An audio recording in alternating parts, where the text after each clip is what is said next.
ராணிப்பேட்டை மாவட்ட அனைத்து ஜமாத் நட்பு கழகம் சார்பில் நடத்தும் வக்ஃப் சட்ட திருத்த மசோதாவை ரத்து செய்ய கோரி ஒன்றிய அரசு கண்டித்து மாபெரும் கண்டன மாநாட்டுக்கு தலைமை பொறுப்பேற்றிருக்கும் தலைவர் சிங்கராயர் அவர்களே, இங்கே கண்டன உரை ஆட்ட வந்திருக்கும் எல்லோரும் எதிர்பார்த்து கொண்டிருக்கும் ஒன்றிய அமைச்சர் துணைப்பதி செயலாளர் திமுக மாண்புமிகு ஆர் ராஜா அவர்களே,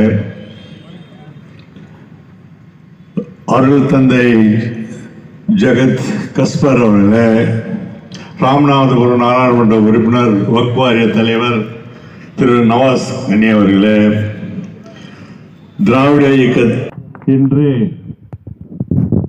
திராவிட நட்பு ராணிப்பேட்டத்தில் வக்ஃப் சட்ட திருத்த மசோதாவை ரத்து செய்ய கோரி ஒன்றிய அரசு கண்டித்து மாபெரும் கண்டன மாநாடு. முதற்கண் நான் நன்றி தெரிவித்துக் கொள்வேன் மாவட்ட சார்பில்.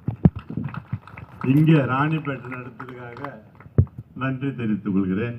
பொதுவாகவே இப்போ நிலைமை நம்ம காத்து நிற்கிறது நம்ம ராஜா அவர்கள் பேச்சு கேட்கறது தான்.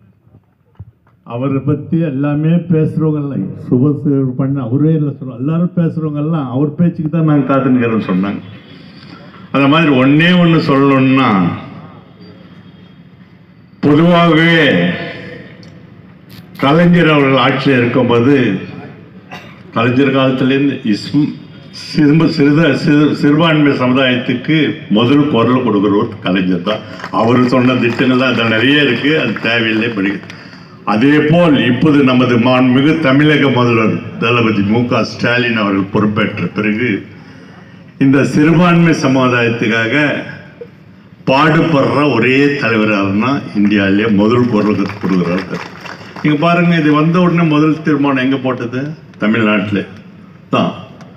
அது மாதிரி நீங்க ஒரு நம்பிக்கை இன்னைக்கெல்லாம் சொன்னாங்க. இன்னைக்கு இந்த போராட்டம் சாதாரணது இல்லை. நம்ம பெரியவர் சுபவீர பாண்டியன் அவர் நல்லா சொன்னார், ஜனநாயகத்துக்காக பாடுபடுறோம். ஒரு இஸ்மாயிலுக்காக இதுக்காக இல்லை, ஜனநாயகத்துக்காக தான் நம்ம பாடுபடுறோம்னு சொன்னார். அதுதான் உண்மை. அதே போல் நமது முதலமைச்சர் அவர்கள் எதுக்கும் அந்த கொள்கைக்கு ஒரே ஒரு இதோட என்ன நடந்தாலும் ஆட்சிக்கோ இதுக்கோ ஆசைப்படாமல் கொள்கைக்கு மட்டும் விட்டு கொடுக்கவே மாட்ட கலைஞர் போல் தான்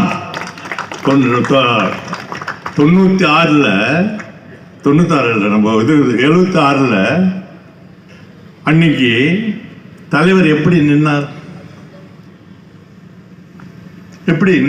அன்னைக்கு ஒத்து நின்றா அன்னைக்கு அந்த இதுவே இருக்காது. யாரும் உள்ள போயிருக்க மாட்டேன், யாரும் இல்லை. அந்த அளவுக்கு இன்னைக்கு நமது முதலமைச்சர் அவர்கள் இப்ப சொன்னார் ஆளுநர் பத்தி. மாநில நம்ம மாநிலத்து உரிமைகளை கொஞ்சம் கூட விடாமல் இன்னைக்கு ஆளுநருக்காக போய் சுப்ரீம் கோர்ட்ல போய் வெற்றி பெற்ற நாயகர் யாரான்னா தளபதி அவர்கள் தான். இது நம்ம தமிழ்நாட்டுக்கு மட்டும் இல்லை, இந்தியாவுக்கே ஒரு முன்மாதிரியானது. அதனால நிச்சயமாக நான் சொல்றேன்,